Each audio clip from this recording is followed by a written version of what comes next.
안녕하세요. 강영수 부동산입니다. 공인중개사로서 현장에서 수없이 많은 고객님들을 만나다 보면요. 상가 창업을 하시거나 상가 건물을 매입을 하시는 분들 중에서 잘못된 상식을 갖고 계신 분들이 있어서 제가 오늘 영상을 한번 준비해 봤습니다. 건축물을 사실 때 건축물의 용도, 건축물의 용도 변경에 대해서 쉽게 생각하시는데요.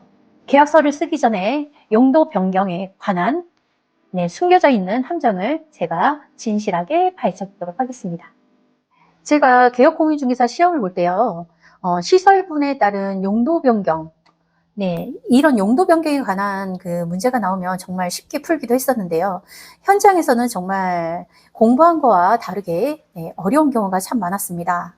이렇게 용도 변경에 관해서 말씀을 드리자면, 용도 변경이 상위군으로 갈 때는 허가를 받아야 되고요. 하위군으로 갈 때는 신고를 가볍게 하면 된다는 방향으로 저희가 알고 있었거든요. 같은 군에서는 건축물 대장 변경 신청만 하면 되고, 이렇게 시험 문제로는 참 명쾌하게 쉬웠지만요.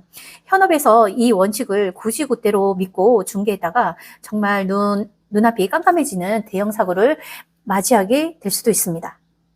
오늘의 그 숨겨진 함정을 확실하게 파헤쳐 드리겠습니다. 실제로 어떤 일이 있었는지 말씀드릴게요. 요양병원을 하려고 큰 공장 건물을 알아보고 계시던 고객님이 계셨어요. 마침 위치도 딱 좋고 건물 크기도 딱이었던 그 물건이 나왔는데요. 부동산은 공부를 조금 하신 분이었던 것 같아요. 그래서 주변에서 또 얘기 들은 것도 있고 해서 공장은 이제 높은 시설군에 있고 요양병원은 의료시설이라서 아래 시설군이니까 구청에 서류만 내고 신고만 하면 끝난다라고 쉽게 알고 계셨던 것 같아요. 과연 진짜 신고만 하면 다 해결됐을까요?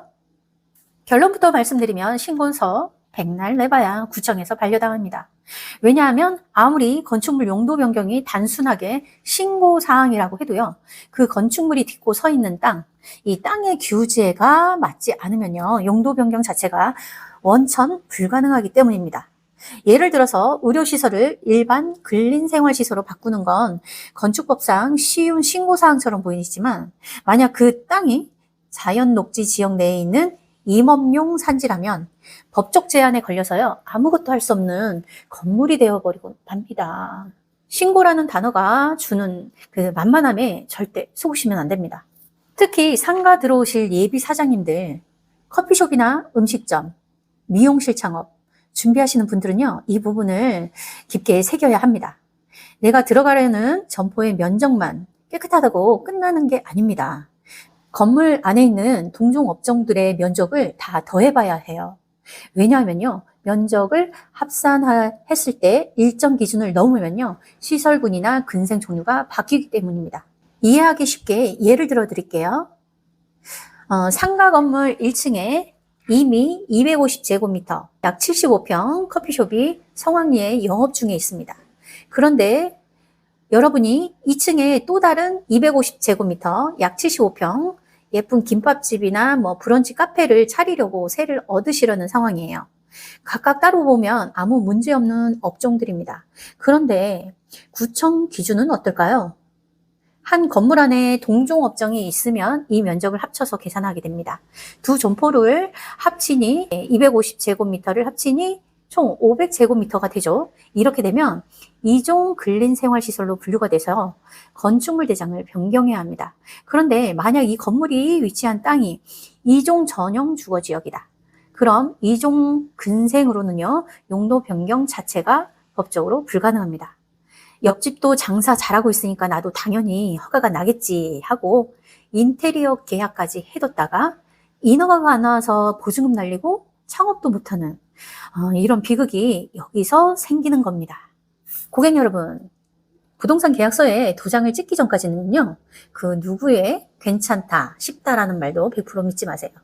계약 전에 반드시 지자체 담당 공무원이나 정말 실력 있는 전문가에게 내가 하려는 업종에 이 땅의 규제가 맞는지, 그리고 이 건물 안에 다른 가게들과 면적을 합산했을 때 문제가 없는지를 직접 확인하셔야 합니다.